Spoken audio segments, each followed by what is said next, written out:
Hey, Bobby Manning here. Welcome to the Garden Report. Celtics lose 108-105. Blow a 25-point lead. Multiple 15-point leads blown this year. I believe I saw ESPN Stats and Info said 6 times that the Celtics have lost after going ahead by more than 15 points. This was as dramatic as it gets. I believe Knicks were in this position well over 200 times, had won once when they were down by this much in a game. Late in the third quarter, the Knicks trailed by 20. Jayson Tatum setting a good tone in this one throughout, scoring over 30 points, assisting 9 times, Rob Williams blocking shots. Dennis Schroeder finishes 8 of 12, 20 points.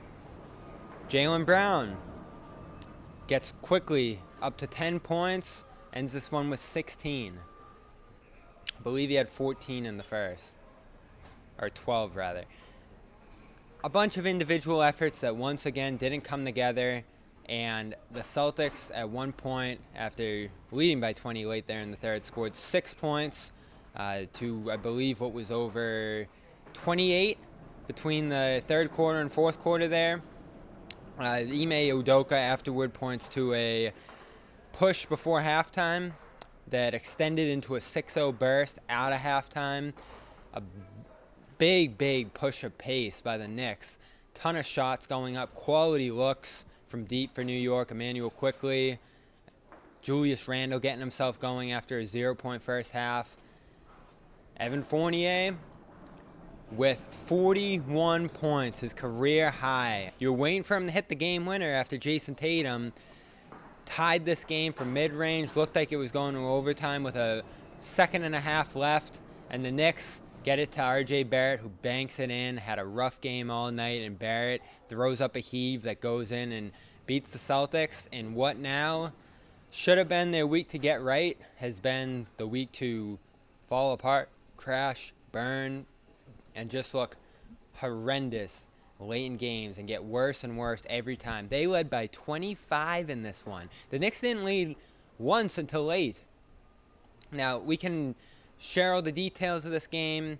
Ime going with double big to start the fourth quarter, trying to get what he said was his best 5 guys out there, playing Schroeder and Smart throughout the fourth, having those guys be the floor spacers off Tatum, who, to his credit, I said early in the fourth, this is a ginormous moment for the Celtics. They have to run sets here, they have to rely on each other and run offense, and they'll probably be able to win this one. They did in moments. Tatum found Smart for a big 3 that settled things early in the fourth. He got off the ball, got back on it for a 3, had another huge 3 at the top of the arc in the fourth quarter. He scored throughout the fourth quarter, but otherwise it was Smart shooting. Rob largely uninvolved after I did the video yesterday after the Spurs game of him being the solution, Horford being the solution.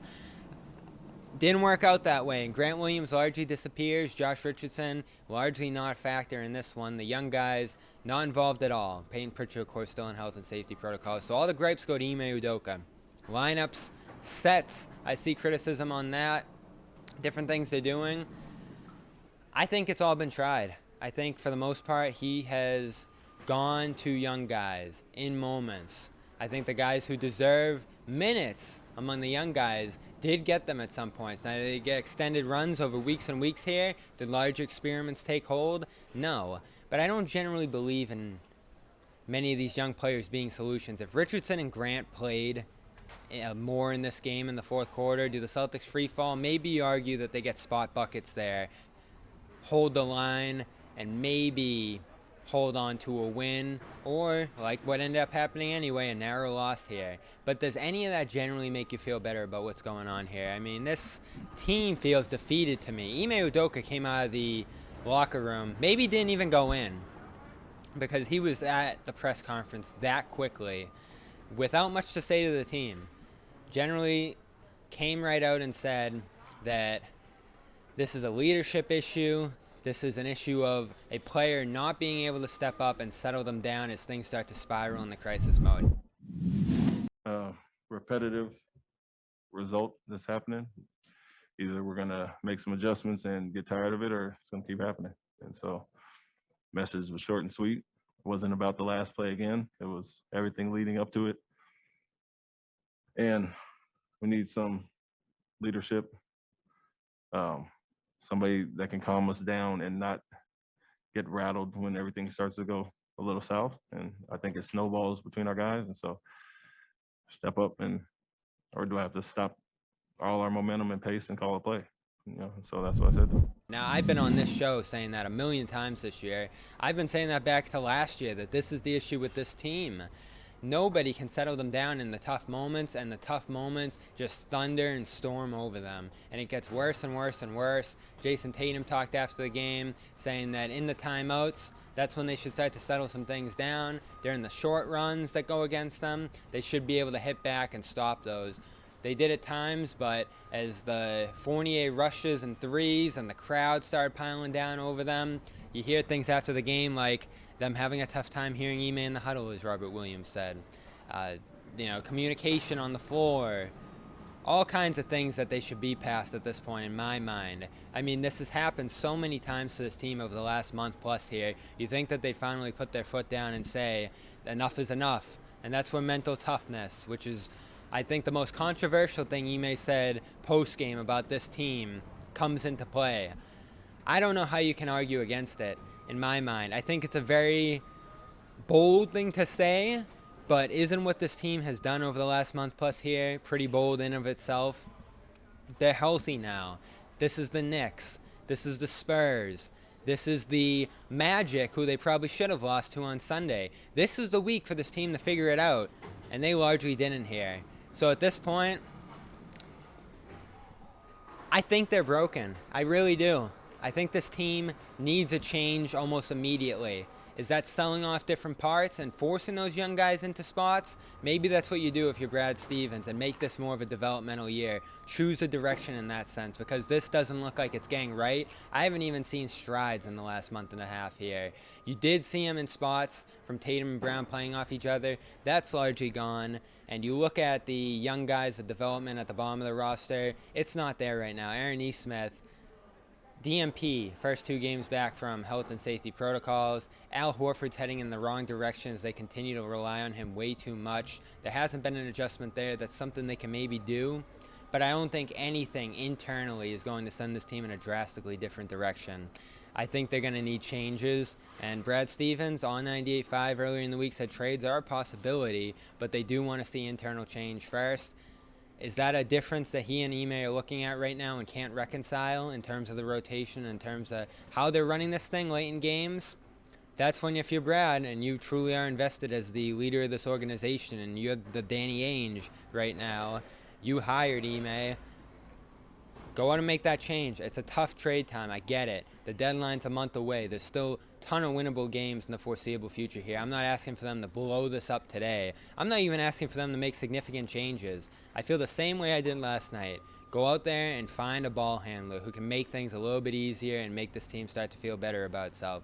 Reshape the roster around offense. Start to inspire some confidence in these guys. Consistent runs of executing on that end instead of floundering and falling back into the things that they do repeatedly late in games here.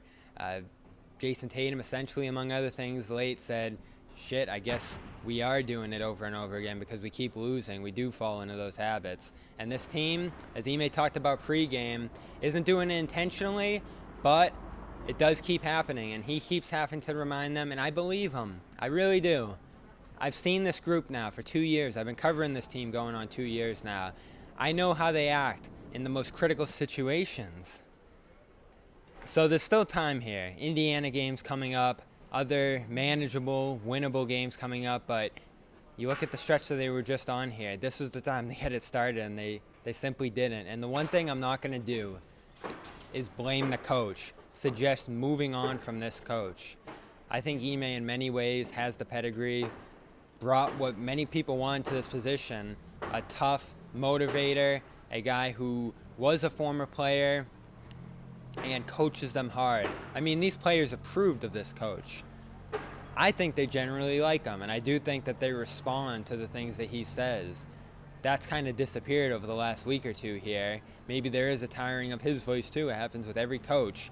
But the solution, in my mind, will not be removing Ime and choosing a third coach in a third year. Brad, to me, was one of the best coaches you could have had. And he couldn't solve this situation last year. Could he have solved this one with the pieces they have now, with the moves he made as GM? Maybe.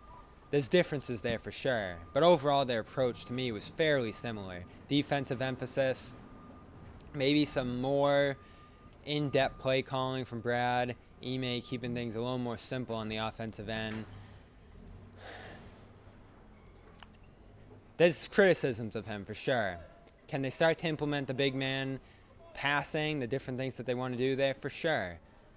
Can he instill more consistency and centralize this around one playmaker? Definitely. But does he have the players to do it here? Are Grant, are Schroeder, are Richardson, are any of those guys necessarily going to solve this more than they already have so far? Is this team just what it is? That's kind of where I'm at. So I want to see a move. I want to see something change about the roster. The roster at its core hasn't changed over the last 2 years here, besides sending Kemba out and bringing Al in. Try something here. It doesn't have to be dramatic. Just try to change something and send a wake-up call to this team, because they really are spiraling right now. I'll be back in Boston on Saturday. These two teams meet again, mercifully. And I'm going to go home and use calm.com. I think we all should. calm.com/garden, 40% off a premium subscription. LinkedIn.com/garden, post your job for free. Connect with hundreds of millions of candidates who are specially invited to apply to your job based on their skills and your needs. I'm Bobby Manning, Celtics All Access CLNS Media, Celtics CLNS on Twitter, as well as CLNS Media on all our social channels. Continue to follow along and support us. Thank you. And from New York City, good night.